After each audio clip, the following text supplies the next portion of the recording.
आप सभी को नमस्कार। विनय पांडे की धार्मिक विधि कक्षा में आपका स्वागत है। आज का सब्जेक्ट जो है वो रहेगा अभियुक्त परीक्षण। अभियुक्त परीक्षण मतलब डिफेंस विटनेस।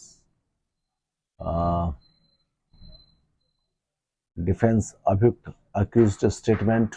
अभियुक्त को बोले accused, accused statement defence witness. Defence side होता मतलब मान लीजिए डिफेंस निकलेगा अभियुक्त है। तो आज हमारे एक फ्रेंड्स ने हमसे पूछा, साहब कि अभियुक्त परीक्षण क्या होता है, इसकी क्या उपयोगिता होती है, थोड़ा इसको समझाने के लिए समझाया थोड़ा वीडियो के माध्यम से। हमने ठीक है, मैंने बोला आपको बताते हैं।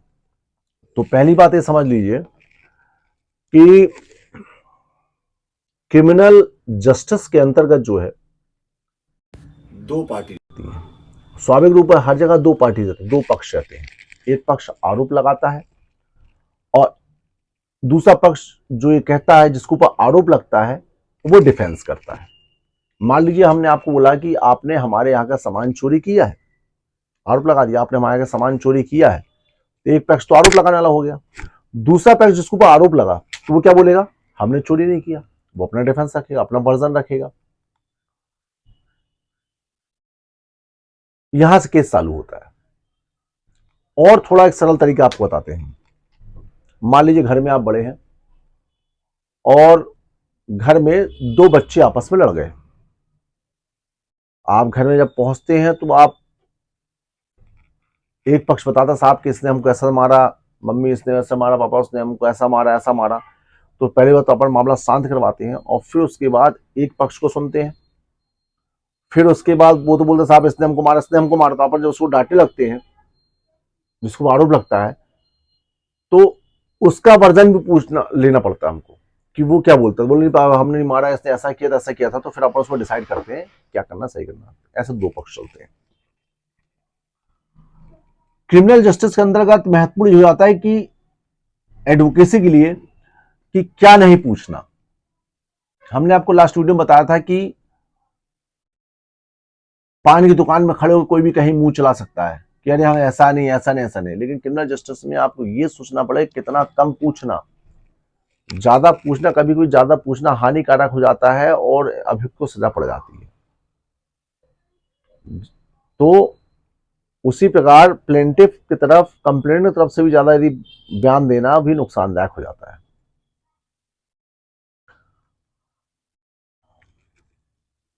मान लीजिए कहीं 307 हुआ, अपन एग्जांपल लेते हैं 307 सेक्शन 307 ऑफ द आईपीसी के बारे में बताता हूं। 307 हुआ, प्रक्रिया बताता हूं आपको कैसे हुआ। 307 कहीं हुआ, किसी व्यक्ति ने किसी व्यक्ति को पेट में चाकू पड़ा। जब उसको चाकू चोट लगती है तो वो कहां जाएगा, दो जगह जाएगा। या तो पुलिस थाना जाकर रिपोर्ट लिखाने या फिर डॉक्टर के पास जाएगा। तो मान लीजिए वो पुलिस के पास जाता है कि साहब फलाना फलाना व्यक्ति ने हमको चाकू मार दिया। तो पुलिस ये देखती है कि वास्तव में इसके पेट में चाकू तो लगा। तो प्रथम दृष्टि प्राइमा फेसिया अपराध तो बन गया कि इसको चोट तो लगी है और दिखने में चोट जो है एक्सीडेंटल ना होकर चाकू की चोट है।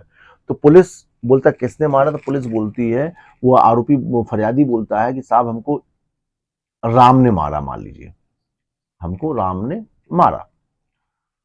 तो पुलिस प्राइमा फेसिया उसके कंप्लेंट के स्टेटमेंट, मौखिक स्टेटमेंट में जो है एक एफआईआर रजिस्टर कर देती है उसके खिलाफ। अब एफआईआर रजिस्टर करने के बाद जो है उसके स्टेटमेंट ले लेती है, उसको रवाना कर देती है। फिर जाती है मौके में, ना कहाँ घटना भाई, तो घटना हुई तो घटना वो देखना पड़ता है कि यार घटना जहां हुई वहां कोई खून गिरा था, मिट्टी, तो खून वाली मिट्टी भी उठाएगा और वो वाली मिट्टी उठाएगा। या फिर चाकू जब्त हुआ कि चाकू अभियुक्त फरार लेके चला गया, तो अभियुक्त आरोपी अक्यूज्ड एक ही हुए। अब पुलिस उस व्यक्ति को गिरफ्तार करने जाती है। तो उस व्यक्ति को गिरफ्तार पुलिस आती है, उसको पकड़ लेती है, चाहे वो सरेंडर हो जाए चाहे उसको पकड़ लेती है। तो पुलिस उससे पूछती तुमने उसको मारा। स्वाभाविक है, हर चोर बोलता हमने चोरी नहीं किया। तो वो अभी बोले साहब हमने नहीं मारा। लेकिन पुलिस अपने टैक्टिस, अपने तरीके से पता लगा लेती कि इस व्यक्ति ने मारा ही है। पूछताछ में पुलिस पता कर लेती कि मामला सही है कि मामला गलत है। जब पुलिस को लग जाता है कि मामला गलत है, इसने नहीं मारा, वो झूठा आरोप लिखाया है, खुद चाकू मार के आरोप लिखाया, तो पुलिस फिर उसमें क्या करती है, खात्मा लगाती है, स्टेटमेंट यहाँ वहाँ लगाती है। चलिए, अब पुलिस ने पाया कि इसने मारा है, तो पुलिस बोलती है जिससे तुमने मारा वो चाकू कहाँ है। तो वो पुलिस बताता साहब हमने ऐसा सा मारा था और चाकू फलाने जगह रखी है। जनरली ऐसा नहीं होता है, चाकू पेश करती है जनरली कई मामले में पुलिस खुद ही चाकू फर्जी रखवा देती है और लिख देती है कि भाई ने अपने मेमोरेंडम में बयान दिया पुलिस सामने जो बयान देता है अभियुक्त आरोपी, तो उसको बोलते हैं memorandum. Section 27 of the evidence act आप देखें, तो मेमोरेंडम के आधार पर पुलिस उस स्थान पर पहुंचती है, वहाँ चाकू बरामद करके उसको सील पैक करके और सभी अन्य विटनेसों से जिसने घटना देखी सुनी सबके बयान लेके नक्शा तैयार करके चालान न्यायालय पेश कर दी, चार्जशीट फाइल हो गई। अब क्या होता है कि भी चार्जशीट फाइल की पहली बात करते हैं, अब उसमें ये होता है कि पुलिस अभियुक्त गिरफ्तार करके माननीय मजिस्ट्रेट क्या पेश करती है। कोई भी अभियुक्त पहला गिरफ्तार होगा तो अभियुक्त को न्यायिक दंडाधिकारी के समक्ष पेश करेगा। मजिस्ट्रेट क्या पेश करेगा, दंडाधिकारी मतलब मजिस्ट्रेट, जुडिशियल मजिस्ट्रेट होगी, ना कि एग्जीक्यूटिव मजिस्ट्रेट। एग्जीक्यूटिव मजिस्ट्रेट होते हैं कलेक्टर में जो बैठते हैं, और जुडिशियल मजिस्ट्रेट जो न्यायालय में बैठते हैं, उनके सामने पेश करेगा। तो वहाँ बोले साहब हमारी अभी विवेचना पूरी नहीं हो पाई है, हमको थोड़ा समय लगेगा, हमको अभी कलेक्ट करना है, एफएसएल रिपोर्ट, डॉक्टरी रिपोर्ट सब लाना है, तो हमको थोड़ा समय दिए, क्योंकि 24 घंटे हमको पेश करना पड़ता उसको, नियम में है। तो अभी 24 घंटे पेश करेगा, तब तक कि इसको अभिरक्षा में रखा जाए, इसको छोड़ा न जाए। तो पुलिस कोर्ट क्या करती है, उसको अपनी अभिरक्षा में, मतलब वो मजिस्ट्रेट की अभिरक्षा में, जिसको बोलते हैं अपन जुडिशियल रिमांड। अभी पुलिस से रिमांड नहीं लिया पुलिस ने, उसको रिमांड नहीं मांगा, पुलिस नहीं मांग रही, लेकिन जुडिशियल रिमांड अंतर्गत वो रहेगा कहाँ पर, जेल में रहेगा। फिर अभियुक्त वहां पे जमात आवेदन पेश करता है, साहब कि हम निर्दोष, हमें झूठा फंसाया गया, हम तो रह नहीं सब, तो यदि कोर्ट लगता है तो जमात तो छोड़ेगी, कोर्ट को नहीं लगता तो जमात तो नहीं छोड़ेगी। अब 307 का मामला था, ट्रैवल बाय सेशन है, तो जब चार्जशीट पेश होगी, तो चार्जशीट पेश होने के बाद उसको कमिट किया जाएगा। कमिट मतलब सेशन में चला जाएगा, मजिस्ट्रेट लिख के भेज देगा साहब की ये 307 हमारे चलाने योग्य प्रकरण नहीं है, इसको सत्र न्यायालय में चलाया जाता है, तो वो वहाँ उपार्पण कर देगा, कमिट कर देगा केस। कमिटल होने के बाद वहाँ चार्ज लगेगा 307 में कि आपके ऊपर न्यायालय ने प्रथम दृष्टि आरोप पाया है, आपका क्या कहना है, आपको जुर्म स्वीकार है कि नहीं स्वीकार है। तो वो अगला अभियुक्त बोल देता है साहब जुर्म स्वीकार नहीं, हम तो विचारना चाहते हैं, तो गवाहों को लाओ कि हमारे साथ तो गलत हुआ। अभियुक्त बोलता है, तो सभी विटनेस को सम्मान किया जाता है, जिसको बोलते हैं प्रोसिक्यूशन विटनेस। अभियोजन स्टेट के विटनेस को बुलाया जाता है। पुलिस जो है स्टेट है, अभियोजन है, तो उनकी तरफ से सरकारी वकील रहता है, तो जो उसको चोट लगी होती है उसके बयान होते हैं, फिर आरोपी वकील क्रॉस करता है। उसी प्रकार डॉक्टर भी आता है कि हाँ साहब हमको ऐसी चोट पाई गई थी, चोट थी कि नहीं थी, पाई गई थी। पुलिस बोलता हाँ साहब हमने मुलजिम गिरफ्तार किया था, इसके बाद चाकू पड़ा, सब बयान हो गए। बयान होने के बाद ये तो अभियुक्त के बयान हो गए, तो कोर्ट का काम तो ये भी है ना कि अभियुक्त को भी सुनना, दूसरे पक्ष को भी सुनना, नेशनल जस्टिस सिद्धांत के अंतर्गत दूसरे पक्ष को भी सुनो।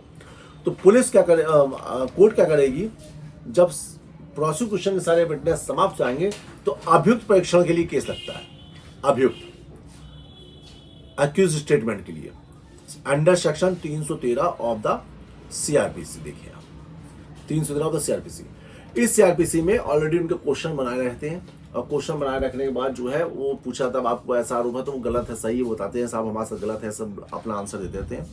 उसके बाद उसको यदि बचाव साक्ष्य देना है कि साहब आपने उसके पक्ष को तो सुन लिया, हमारे पक्ष को सुनो, क्योंकि हम जो जिनने बताया कि हमने जो घटना बता रहे हैं कि जबलपुर शहर में हमने उसको चाकू मारा, उस तारीख को तो सर हम बॉम्बे में थे, हमारे पास फ्लाइट की टिकट है, हमारे पास होटल की टिकट है। तो वो व्यक्ति चाहेगा तो होटल वाले को बुलाएगा, वो व्यक्ति चाहेगा तो एयरपोर्ट वाले को बुलवाएगा, जिसको उसको वो कहेगा उसकी सूची लिस्ट पेश करेगा कि साहब इन विटनेस को हमारे तरफ से बुलाया जाए। तो डिफेंस विटनेस की तरफ से उनको पेश किया। तो सबसे पहले तो हमारा होगा 313 का एग्जामिनेशन। 313 स्टेटमेंट में क्वेश्चन एक रहेगा, क्या आपको बचाव में कोई साक्ष्य पेश करना है क्या? तो वो बोलता है यदि हाँ तो बुलाया जाएगा अपनी लिस्ट के हिसाब से, और यदि बोलेगा नहीं तो बहस पे फाइनल आर्गूमेंट लग जाएगा, फाइनल आर्गूमेंट के बाद जजमेंट हो जाएगा। तो बुलाने के बाद फिर उसके बयान होंगे, बयान होने के बाद उन सभी के बयान होने के बाद फिर जो है फाइनल आर्गूमेंट लग जाएगा। तो 313 में दिया गया स्टेटमेंट कई मामलों में बोला जाता है 313 के स्टेटमेंट पढ़े नहीं जाते, अभियुक्त के स्टेटमेंट पढ़ा नहीं जाता क्योंकि वो जो है उसका क्रॉस नहीं होता। लेकिन कई जजमेंट ये बोला जाता है कि 313 के जो बयान आप देते हो कि आपको कुछ कहना है तो बोलते साहब हम तो उस दिन भोपाल में थे, यहाँ थे, वहाँ थे, तो वो पढ़ा जाएगा, वो पढ़ा जाता है, इसमें लापरवाही नहीं होना चाहिए। और यदि आपको लगता है कि कोई डॉक्यूमेंट वगैरह है तो उसको आप प्रदर्शन करना पड़ेगा, जिसको बोलते हैं एग्जिबिट। एग्जिबिट मतलब होता है एग्जीबिशन, अपन एग्जीबिशन लगाते हैं ना, स्कूल में एग्जीबिशन लगता है, तो कोई भी डॉक्यूमेंट यदि एग्जिबिट नहीं है, प्रदर्शन नहीं किया गया न्यायालय के समक्ष कि साहब उस तारीख को तो हम भोपाल में थे, तो भोपाल में थे तो उसको पूछना पड़ेगा, वहां पेश करना पड़ेगा ओरिजिनल। ओरिजिनल पेश करोगे तो उसे मार्क होगा D1 D2, ये मार्क प्रदर्शन किया गया साहब कोर्ट के सामने, अब पूछा गया, और फिर फरियादी का वकील, सरकारी वकील पूछेगा कि साहब ये तुम पेपर कहाँ का था, ओरिजिनल था, तो इसको बोलते प्रदर्शन, तो जजमेंट के दौरान इसको पढ़ा जाएगा। और यदि जो डॉक्यूमेंट एग्जिबिट नहीं होगा तो उसको नहीं पढ़ा जाएगा, भला वो कितना इंपॉर्टेंट हो, नहीं पढ़ा जाएगा। इसलिए जितने भी इंपॉर्टेंट डॉक्यूमेंट हो, फोटोकॉपी नहीं चलेगी, ओरिजिनल। यदि फोटोकॉपी पेश की हो तो ओरिजिनल दिखा, जैसे मान लो मोबाइल का कोई टेस्ट मैसेज है, उसका अपन प्रिंट आउट निकाल लिया, और यदि अपन ने मोबाइल दिखाया तो उसको अपन एग्जिबिट सी मार्क कर लेंगे, मतलब सीन कर देंगे उसको कि यहाँ देखा गया, तो हो गया। तो इसको बोलते हैं अपन अभियुक्त परीक्षण under section 313 of the CRPC, जिसमें एक फॉर्मल स्टेटमेंट कोर्ट बनाती है, और कोर्ट के ही अपने कुछ क्वेश्चंस रहते हैं, उस क्वेश्चन को इनको आंसर आपको देना पड़ता है। फिर डिफेंस विटनेस में जो है, डिफेंस विटनेस में जो आपको 3-4 विटनेस पेश करना है, वो विटनेस फिर कितने रिलायबल है, उसके बाद जो है ये जजमेंट होता है। कट करो। सेक्शन 313 जो है, 313 में आपको CRPC ने थोड़ा रीड करके बता रहा हूँ, थोड़ा उसको समझ लेना। ये अपने आप में बहुत महत्वपूर्ण, जिस खास तौर से 138 चेक के मामले में 313 का जो आप सफाई साक्ष्य के रूप में वहाँ बोलते हैं, उसमें लिखा रहेगा एक ऑप्शन कि आपको कुछ कहना है कि अपने बचाव में, तो आप जो बोलते हो तो उसको जब मजिस्ट्रेट रीड करता है, उस आधार पर निर्णय भी करता है। इसलिए 313 को मजाक मत समझना। Power to examine the accused, अभियुक्त की परीक्षण करने की शक्ति। हिंदी में प्रत्येक जांच या विचारणा में इस प्रयोजन से कि अभियुक्त अपने विरुद्ध साक्ष्य के प्रकट होने वाली किन्हीं परिस्थितियों में स्वयं स्पष्टीकरण कर सके। न्यायालय किसी प्रकरण में अभियुक्त को पहले से चेतावनी दिए बिना उससे ऐसे प्रश्न कर सकता है जो न्यायालय आवश्यक समझे। मतलब कोर्ट जो है, कोर्ट को लगता है कि ये क्वेश्चन है, इस क्वेश्चन के बारे में आपका क्या कहना है, कि आपने उसको घटना दिनांक से सारे को चाकू मारा, तो आप बोलोगे साहब गलत है, हमने चाकू नहीं मारा ना। तो ये प्रकार का बहुत छोटा हमने प्रक्रिया बताई है। फिर दोनों उभय पक्ष को सुनने के बाद, और बर्डन ऑफ प्रूफ भी जो है प्रोसिक्यूशन को तो रहता है, लेकिन जो है आजकल के दौर में पूरा बर्डन चला गया कहाँ पे, अभियुक्त पर। थोड़ा न्याय का संतुलन भी थोड़ा गड़बड़ा गया है, प्रोसिक्यूशन की तरफ ज्यादा होता है, और अभियुक्त को हमेशा दोषी के कटघरे में देखा जाता है, उसको गलत देखा जाता है। अब मान लीजिए जो बेनिफिट ऑफ डाउट है, यदि मान लो कोर्ट के सामने ऐसे कुछ बिंदु आ जाए कि यार हमको समझ नहीं आ रहा है कि चाकू चला है कि नहीं चला है, मारा कि नहीं मारा, तो ये आ गया संदिग्ध आ गया, तो ये डाउट आ गया, तो ये डाउट किसको फायदा मिलेगा, ये मिलेगा अभियुक्त को, बेनिफिट ऑफ डाउट अभियुक्त को मिलेगा, ठीक ना। बाकी आपको बेल वगैरह के बारे में हमने बताया है, और इसके अलावा आपको कोई जानकारी चाहिए, कोई अपडेट चाहिए, किसी सब्जेक्ट में आपको कोई जजमेंट चाहिए, तो आप हमको बताएंगे, कमेंट बॉक्स में लिखेंगे, तो स्वाभाविक रूप से हम आपको जजमेंट उस सब्जेक्ट में देंगे, या किसी सब्जेक्ट में आपको पूछना तो कमेंट बॉक्स में करेंगे, तो उसका हम आपको रिप्लाई देंगे। नहीं तो आप धर्मविधि.com, www.dharmavidhi.com में यदि आप जाएंगे तो धर्मविधि.com में आपको जजमेंट्स मिलेंगे। ये हमारी वेबसाइट है, और हमारी वेबसाइट में आपको जजमेंट मिलेंगे। आपको कोई किसी भी प्रकार का यदि कोई पिटिशन वगैरह बनाना है, या कोई वकालत, चाहे सुप्रीम कोर्ट का वकालतनामा हो, चाहे सुप्रीम कोर्ट का एफिडेविट हो, चाहे हाई कोर्ट का एफिडेविट वकालतनामा हो, सब उसमें प्रोफार्म आपको मिलेगा। कुछ करेक्शन हो सकते हैं क्योंकि पैटर्न चेंज हुए हैं, तो हम आपको वो डाउनलोड वाले ऑप्शन में आपको भी दिखेगा, ठीक है ना। तीसरा, धर्मविधि.com में जजमेंट्स का जो फील्ड है, जजमेंट्स आपको जजमेंट्स मिलेंगे जो रिलेटेड जजमेंट, यदि आपके लायक यदि जजमेंट नहीं है तो आप हमको बताएंगे, तो हम उसको लेटेस्ट जजमेंट आपको उसमें उपलब्ध कराएंगे। आप हमारे इस चैनल को सब्सक्राइब करेंगे, शेयर करेंगे, और लाइक भी करेंगे, है ना, जिससे और लोगों को पहुंचे। और चूंकि आपको सब्सक्राइब तो करना पड़ेगा, क्योंकि हम इतनी मेहनत से आपको वीडियो बना दे रहे हैं, सब्सक्राइब तो उसको करना पड़ेगा। और बाकी एक बहुत महत्वपूर्ण चीज़ है 315। अब 313 का आपने स्टेटमेंट दिया लेकिन वो क्रॉस नहीं होगा, इसलिए उसको ज्यादा नहीं पढ़ा था। लेकिन एक मान लो जजमेंट होना है आज, जजमेंट होने के दौरान आप एक एप्लीकेशन मूव करेंगे, application under section 315 of the code of criminal procedure. उसमें आप ये लिखेंगे कि अभियुक्त अपने आप में महत्वपूर्ण साक्षी है, वो स्वयं में अपने आप में एक इंपॉर्टेंट विटनेस है और वो अपने साक्ष्य देना चाहता है न्यायालय में जिसका क्रॉस की जाए। ये विटनेस बहुत महत्वपूर्ण होता है। जहां पर फुल गवाही खिलाफ हो तो यहां पर अभियुक्त की स्टेटमेंट 315 होना जरूरी। जहां आपको प्रमाणित लग जाए कि भाई हमको सजा पड़ेगी और हमको कुछ बोलना है तो 313 वहां महत्वपूर्ण नहीं हो जाएगी, 313 को ज्यादा इंपॉर्टेंट नहीं दिया जाएगा। 315 में फिर जो आप बोलोगे शख्स जजमेंट के दौरान भी 315 के लिए एप्लीकेशन देंगे तो आपका स्टेटमेंट रिकॉर्ड करा जाएगा और आपके स्टेटमेंट को क्रॉस भी किया जाएगा।